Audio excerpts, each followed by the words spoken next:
नागमणि एक ऐसा रहस्य जो प्राचीन समय से लेकर आज तक सिर्फ एक रहस्य ही बना हुआ है। ना किसी ने इसे खुलेआम देखा, ना कोई इसे पूरी तरह समझ पाया, लेकिन फिर भी इसकी कहानियां, इसकी ताकत और इसका डर आज भी लोगों के दिलो दिमाग में जिंदा है। भारत की पुरानी लोक कथाओं और पौराणिक ग्रंथों में एक नाम बार बार सामने आता है और वो है नागमणि।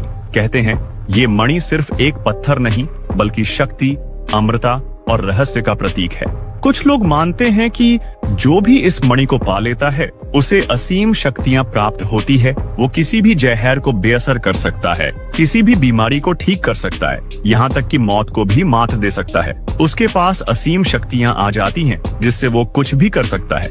लेकिन असल सवाल ये है कि आखिर नागमणि है क्या? क्या वाकई नागमणि सच में मौजूद है या ये सिर्फ एक पौराणिक कल्पना है जिसे सदियों से कहानियों में जिंदा रखा गया है? भारतीय पुराणों और शास्त्रों में नागों का उल्लेख बड़े सम्मान और भय के साथ किया गया है। इन नागों को सिर्फ सर्प नहीं बल्कि एक शक्तिशाली प्रजाति माना गया है जिनके पास अलौकिक शक्तियां थीं। इन्हीं नागों से जुड़ी है एक रहस्यमयी मणि, नागमणि। गरुड़ पुराण और शिव पुराण जैसे कई ग्रंथों में नागमणि का उल्लेख मिलता है और वासुकी के सिर पर चमकने वाली ये मणि उनके तेज का प्रतीक थी। कई तांत्रिक ग्रंथों में नागमणि को तांत्रिक सिद्धियों का केंद्र बताया गया है। कुछ साधक तो ये भी मानते हैं कि नागमणि से साधना करने वाले व्यक्ति को त्रिकाल दर्शन यानी अतीत, वर्तमान और भविष्य तीनों देखने की शक्ति मिलती है। बौद्ध ग्रंथों में भी नागराज और मणिधारी नाग का जिक्र आता है जो हिमालय के भीतर छिपे खजानों और ज्ञान के रक्षक माने जाते थे। लेकिन ध्यान देने वाली बात यह है कि किसी भी पौराणिक ग्रंथ में नागमणि को सामान्य मनुष्यों के लिए उपलब्ध नहीं बताया गया। ये हमेशा नागलोक या दिव्य लोक की संपत्ति रही है जिसे पाना यानी एक अमूल्य शक्ति के साथ खेलना। नागमणि को लेकर जितने रहस्य हैं उससे कहीं ज्यादा चर्चाएं इसके चमत्कारी गुणों को लेकर हैं। कहते हैं कि ये मणि सिर्फ एक रत्न नहीं बल्कि एक जागृत ऊर्जा है जो अपने धारक को अलौकिक शक्तियों से भर देती है। इसका सबसे पहला गुण है प्रकाश। मान्यता है कि नागमणि अंधेरे में खुद ब खुद चमकती है और इसकी रोशनी में आग जैसी ऊर्जा होती है। ये अंधेरे में भी ऐसी रोशनी कर देती है मानो दिन का उजाला हो। ये रत्न किसी दीपक की तरह नहीं बल्कि जीवित रोशनी जैसा महसूस होता है जो बिना किसी बाहरी स्रोत के दमकता है। इसका दूसरा गुण है सुरक्षा और अमरता। कहा जाता है कि जो नाग इस मणि को अपने सिर पर धारण करता है उसे मृत्यु भी छू नहीं सकती। ये मणि हर प्रकार के जहर को बेअसर कर देती है और शरीर को एक अजीब सी ऊर्जा से भर देती है। इसी कारण कुछ तांत्रिक इसे अमृत का प्रतीक मानते हैं। इसका तीसरा रहस्यमयी गुण है तांत्रिक शक्तियों का विकास। माना जाता है कि नागमणि के संपर्क में आने से साधक की ध्यान शक्ति कई गुना बढ़ जाती है। कुछ कथाओं में तो ये भी दावा किया गया है कि नागमणि से टेलीपैथी, भविष्यवाणी और मानवेतर शक्तियों का संचार संभव होता है। इसके अलावा नागमणि को हीलिंग यानी उपचार की अद्भुत क्षमता से भी जोड़ा गया है। मान्यता है कि इसकी उपस्थिति में घाव और जख्म तेजी से भरते हैं और मानसिक संतुलन भी बेहतर होता है। कुछ लोग इसे वातावरण पर नियंत्रण करने वाला भी मानते हैं, जैसे सूखे में भी बारिश करवाना, तापमान को नियंत्रित करना और मौसम को अपने अनुरूप ढाल लेना आदि। और इसीलिए ऋषि मुनियों का यही कहना है कि नागमणि को केवल एक पत्थर समझना भूल होगी। ये एक रहस्यमयी शक्ति है जिसे समझने के लिए केवल आंखें नहीं बल्कि आध्यात्मिक चेतना भी चाहिए।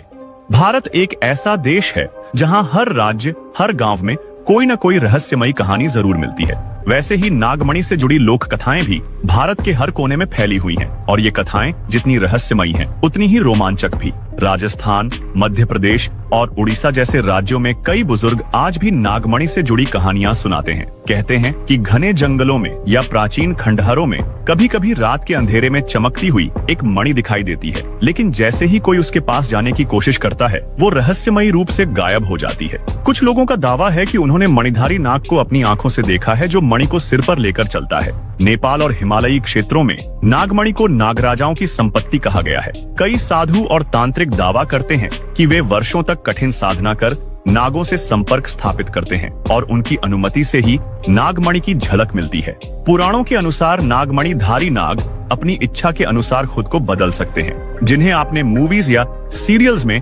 इच्छाधारी नाग के रूप में देखा होगा। कई ग्रंथों में ये भी कहा जाता है कि यदि किसी व्यक्ति को नागमणि का पता चल जाए और वो लोभवश मणि चुराने की कोशिश करे तो नाग तुरंत उसे मार डालते हैं। या फिर वो व्यक्ति अपना मानसिक संतुलन खो देता है। बंगाल और असम की लोक कथाओं में नाग कन्या का जिक्र भी आता है, जो अपनी नागमणि को प्रेम या विश्वास के बदले किसी साधु को देती है। लेकिन जैसे ही विश्वास टूटता है, मणि भी खो जाती है और उन्हें श्राप लग जाता है। कुछ तांत्रिक ग्रंथों में यह भी बताया गया है कि नागमणि सिर्फ उन्हीं को दिखती है जिनकी आत्मा शुद्ध हो और जिनमें इच्छा शक्ति के साथ संयम भी हो। सदियों से नागमणि को लेकर कहानियां कही जाती रही हैं। कभी वो नागों की अमृता का स्रोत बनती है, तो कभी तांत्रिकों की तंत्र साधना का केंद्र। लेकिन अब सवाल ये उठता है, क्या नागमणि वास्तव में अस्तित्व में है या ये सिर्फ एक काल्पनिक भ्रम है? तो जैसा कि आपको हमने बताया कि पौराणिक ग्रंथों में नागमणि का जिक्र साफ तौर पर किया गया है, जो कि अलग अलग युगों में दिखाई भी दी है। लेकिन विज्ञान के अनुसार